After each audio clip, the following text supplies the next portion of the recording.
বাংলাদেশের বিভিন্ন বিশ্ববিদ্যালয়ের শ্রেণীকক্ষে, সেমিনার, সিম্পোজিয়ামে, সমাজ ও জনপরিসরে আমরা অসংখ্য সামাজিক তত্ত্বের আলোচনা করি, কিন্তু বাংলাদেশের সবচেয়ে জনপ্রিয় তত্ত্ব হচ্ছে ষড়যন্ত্র তত্ত্ব বা কনস্পাইরেসি থিওরি।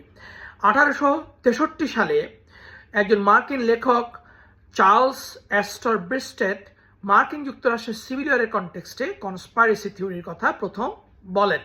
কিন্তু বাংলাদেশে যখনই কোনো প্রতিবাদ প্রতিরোধকে কেন্দ্র করে কোনো ধ্বংসযজ্ঞ, বিশৃঙ্খলা, উচ্ছৃঙ্খলা সৃষ্টি হয়, তখন ক্ষমতাসীনরা এটাকে ষড়যন্ত্র তত্ত্ব দিয়ে ব্যাখ্যা করেন। কিন্তু এই ষড়যন্ত্র তত্ত্বের ব্যাখ্যার কারণে সবচেয়ে লাভবান হয় কে জানেন? ক্ষমতাসীন যারা থাকেন তারা নিজেরাও লাভবান হন না, যাদেরকে উদ্দেশ্য করে এই ষড়যন্ত্র তত্ত্ব প্রয়োগ করা হয় তারাও লাভবান হন না, মাঝখান দিয়ে লাভবান হচ্ছে যারা এই ঘটনা ঘটায় দুর্বৃত্তরা।